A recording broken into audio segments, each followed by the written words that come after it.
শ্রী প্রকল্প পাচ্ছে তারা কি এর আওতায় আসবে?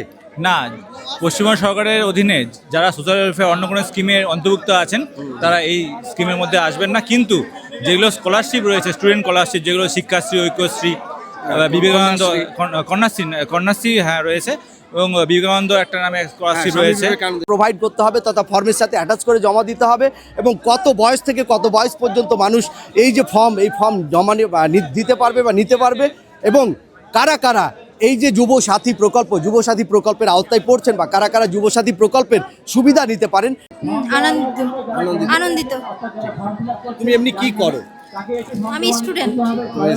মানে স্টুডেন্ট থাকাকালীন তুমি যে ভাতাটা পাবে বা যে স্টাইপেন্ডটা পাবে সেটাতে খুব মানসিক help দিক হবে। থেকে তুমি আনন্দিত না? ঠিক।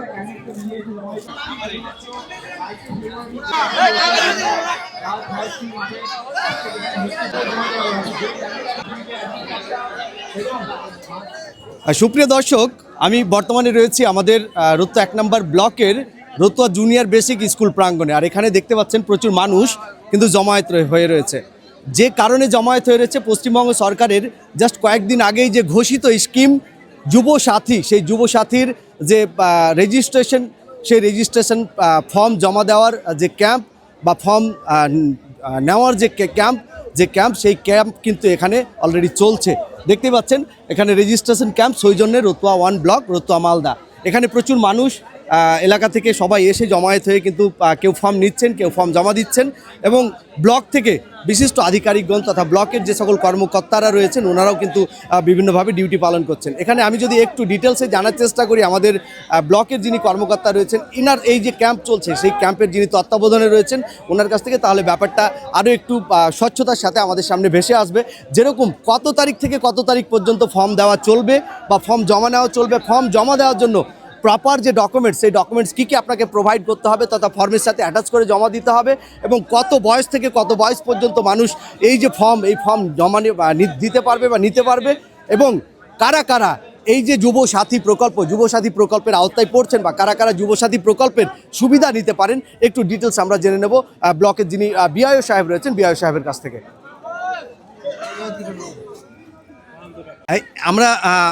আমার পাশেই যিনি রয়েছেন ইনি হচ্ছেন ব্লকের একজন আধিকারিক, আমাদের রতুয়া 1 নম্বর ব্লকের বিআইও সাহেব। ওনার কাছ থেকে একটু জানবো। আমি তো মোটামুটি করে বলেই দিলাম যে কি কারণে এই যে লোক জমায়েত হয়েছে সেটা। এবার স্যার একটু বলুন, আজকে তো যুবসাথীর একটা রেজিস্ট্রেশন ক্যাম্প অলরেডি চলছে, তো এই যে রেজিস্ট্রেশন ক্যাম্প আজকে তো শুরু হলো, তথা কত তারিখ পর্যন্ত চলবে, এবং কারা কারা এই যুবসাথী প্রকল্পের আওতায় আসতে পারে এবং কারা আসতে পারে না, একটু যদি ব্রিফলি বলতেন। এটি চলবে 26শে ফেব্রুয়ারি অবধি 2026। শুধুমাত্র 22শে ফেব্রুয়ারি রয়েছে যেটা 2026, সেটা হলিডে হিসেবে আছে। বাকি প্রতিদিন এখানেই ক্যাম্পটি হবে রতুয়া জুনিয়র গার্লস হাই স্কুলে। এবং যারা মাধ্যমিক পাস, যাদের বয়স হচ্ছে 21 থেকে 40 বছরের মধ্যে, তারা এবং এখনও অবধি বেকার রয়েছেন, তাদেরকেই এই যে প্রকল্পটি রয়েছে তারা এই সুবিধাটা পাবেন। আচ্ছা স্যার, যারা ধরুন অনেকে একটা বিতর্কিত মন্তব্য বাইরে ছড়িয়ে আসছে বা উঠে আসছে যে যারা ধরুন কন্যাশ্রী, আপনার কৃষক বন্ধু পাচ্ছে, বা যারা লক্ষ্মী ভাণ্ডার পাচ্ছে, বা যারা যুবশ্রী প্রকল্প, যেটা পশ্চিমবঙ্গ সরকারের আগের যে ছিল সেই যুবশ্রী প্রকল্প পাচ্ছে, তারা কি এর আওতায় আসবে?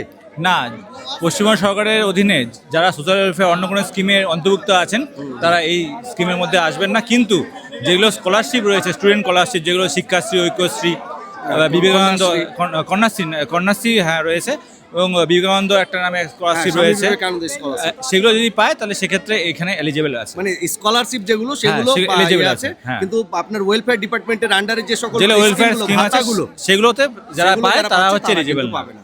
ঠিক। আপনার অসংখ্য ধন্যবাদ। আপনার গুড নেম স্যার? আমার নাম অর্ঘ্যবতিম ঝা, আমি ব্লক ইউথ অফিসার রতুয়া 1। ঠিক।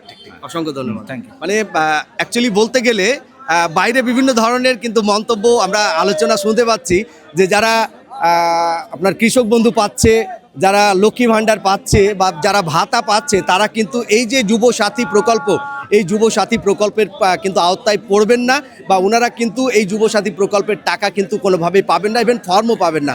আরেকটি বিষয়, এই যে ক্যাম্প রতুয়া 1 নম্বর ব্লকের একটি জায়গাতে ক্যাম্প চলছে, সেটা রতুয়া বাসস্ট্যান্ড সংলগ্ন যে জুনিয়র বেসিক প্রাথমিক বিদ্যালয় এবং রতুয়া জুনিয়র গার্লস যে হাই স্কুল, সেই হাই স্কুলের যে মাঠ, যে প্রাঙ্গণ, সেই প্রাঙ্গণেই কিন্তু চলবে 26/2/2026 পর্যন্ত, তথা 26 তারিখ পর্যন্ত এই যে ক্যাম্প, এই ক্যাম্প কিন্তু চলবে।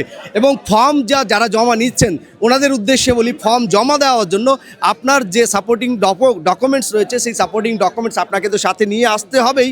সাথে আপনাকে যার ফর্ম, সাপোজ আমি ক্যান্ডিডেট, আমাকে কিন্তু নিজেকে এসে ফর্ম জমা দিতে হবে, অন্যথা ফর্ম আপনি জমা করতে পারবেন না। আর বিস্তারিত একটু আমরা ডিটেলসে মোটামুটি করে জানলাম।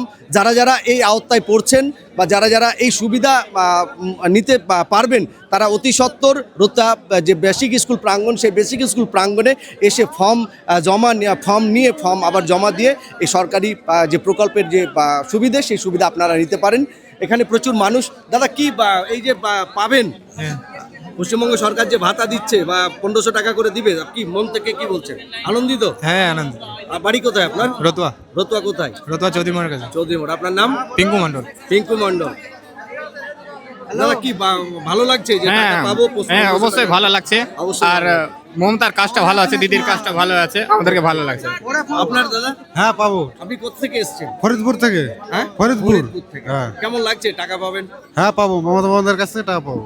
ঠিক। আরও যদি আমি মানুষের কাছ থেকে জানতে চাই, তাহলে ব্যাপারটা আরও আমাদের সামনে ক্লিয়ার হয়ে আসবে। লোক কি বলছেন বা লোকের মতামত কি, একটু আমরা জেনে নেবো আরও কিছু লোকের কাছ থেকে। চলো ওদিকে। আমি একেবারে ক্যাম্পের পাশে রয়েছি, যেখানে লাইন দাঁড়িয়ে রয়েছে। এখানে কিছু দিদিভাই, কিন্তু প্রচুর দিদিভাইও এসে দাঁড়িয়ে রয়েছেন এই ফর্ম জমা দেওয়ার জন্য বা ফর্ম নেওয়ার জন্য। একটু যদি আমি জানার চেষ্টা করি, এই যে 1500 টাকা করে দেবে যুব সাথী, এতে কি আনন্দিত তুমি? আনন্দিত। তুমি এমনি কি করো? আমি স্টুডেন্ট। মানে স্টুডেন্ট থাকাকালীন তুমি যে ভাতাটা পাবে বা যে স্টাইপেন্ডটা পাবে, সেটাতে খুব মানসিক help দিক হবে। থেকে তুমি আনন্দিত। ঠিক আছে। এখানে সবাই, মানে প্রত্যেকটা মানুষই কোনো না কোনোভাবে কিন্তু আনন্দিত রয়েছে। মানে পশ্চিমবঙ্গ সরকারের এই যে একটা মানবিক উদ্যোগ, এটা সত্যি বলতে এক প্রকারের মানবিক উদ্যোগ। এই উদ্যোগকে প্রত্যেকটা মানুষ কিন্তু কোনো না কোনোভাবে সাধুবাদ জানাচ্ছে। আমার এই পেজের পক্ষ থেকে পশ্চিমবঙ্গ সরকারের প্রত্যেকটা স্কিম, বা এই যে পার্টিকুলারলি এই স্কিমটার কথা বলি, এই স্কিমের যে বিষয়টা, সেই বিষয়টাকে আমিও সাধুবাদ জানাই। এবং প্রত্যেকটা মানুষ যারা অলরেডি পাওয়ার যোগ্য, তারা যেন এই স্কিম থেকে কোনো না কোনোভাবে উপকৃত হয়, এটুকু আশা রাখছি। সকলে ভালো থাকবেন, সুস্থ থাকবেন। আবারও দেখা হবে অন্য কোনো সুন্দর একটি ভিডিও নিয়ে।